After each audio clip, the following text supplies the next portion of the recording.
ഒരൊറ്റ പഴവും ഒരു കപ്പ് ഗോതമ്പ് മാവും ഉണ്ടെങ്കിൽ ഇത് അതിശയിക്കും രുചിയിലൊരു തുള്ളി എണ്ണ ചേർക്കാത്ത ആവിയിൽ വേവിച്ചിട്ടുള്ള നല്ലൊരു അടിപൊളി പലഹാരമാണ് നമ്മളിന്ന് ചെയ്യുന്നത്.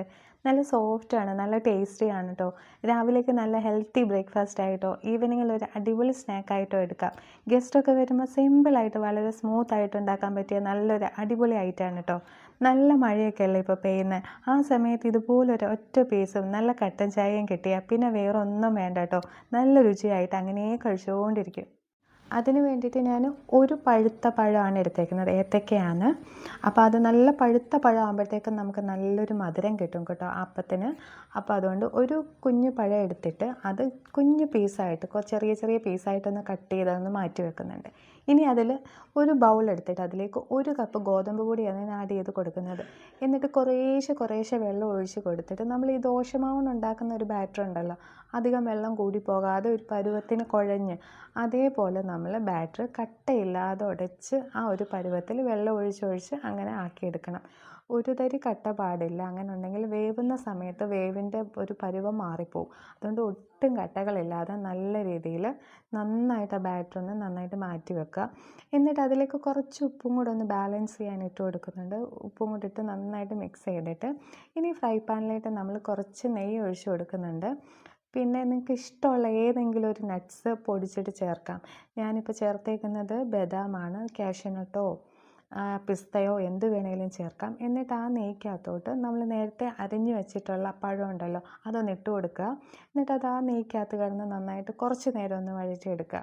എന്നിട്ട് അതിലേക്ക് അര കപ്പ് ശർക്കര പൊടിച്ചതാണ് ഞാൻ ചേർത്ത് കൊടുക്കുന്നത്. ശർക്കര അല്ലാതെ മറ്റേത് നമ്മൾ ഇടിച്ച് ചേർത്താലും മതിയാകും. അപ്പോൾ ഞാൻ അത് നന്നായിട്ടൊന്ന് ഇളക്കി കൊടുക്കുന്നുണ്ട്. എന്നിട്ട് അടച്ച് വെച്ചൊന്ന് വേവിച്ച് ആ പഴമൊക്കെ ഒന്ന് നന്നായിട്ടൊന്ന് വെന്ത് വരുന്നിടം വരെ നന്നായിട്ടൊന്ന് അടച്ച് വെച്ച് വേവിക്കുക. എന്നിട്ട് നമ്മുടെ ആ പഴം ഒന്ന് ഉടച്ച് കൊടുക്കുന്നുണ്ട്. അത് ഉടച്ച് കൊടുക്കുമ്പോൾ അതിൻ്റെ സത്തെല്ലാം ഇറങ്ങുമ്പോഴത്തേക്കും നല്ലൊരു ടേസ്റ്റാണ്. പിന്നെ അതിലേക്ക് അര കപ്പ് തേങ്ങ തിരികിയതാണ് ചേർത്ത് കൊടുക്കുന്നത്.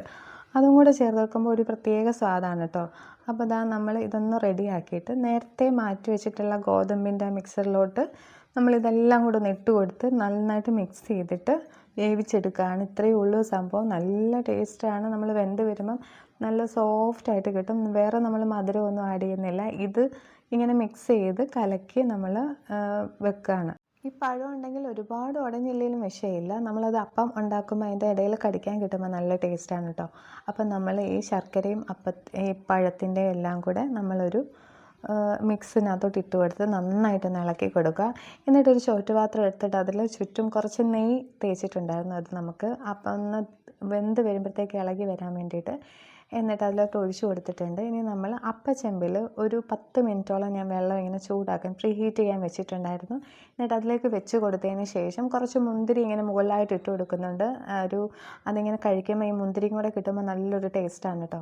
അപ്പോൾ അതിന് വേണ്ടിയിട്ട് ഒരു 20 മിനിറ്റ് നമ്മളൊന്ന് അടച്ച് വെച്ച് വേവിച്ച് കഴിഞ്ഞാൽ നമ്മുടെ ഈ ഈസി റെസിപ്പി റെഡി ആയിട്ടുണ്ട് കേട്ടോ. നല്ല ഹെൽത്തിയാണ്. രാവിലെ കുട്ടികൾക്കൊക്കെ കൊടുക്കാനും ഈസിയാണ്.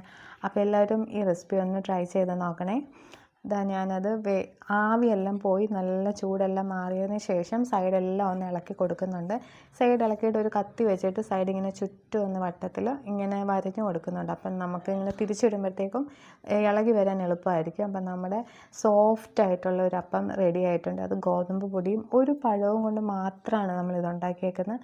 അപ്പോൾ ഇത്രയും സിമ്പിൾ ആൻഡ് ടേസ്റ്റി ആയിട്ടൊരു റെസിപ്പി എല്ലാവരും ഉണ്ടാക്കി നോക്കിയിട്ട് ഒന്ന് അഭിപ്രായം വന്ന് പറയണേ.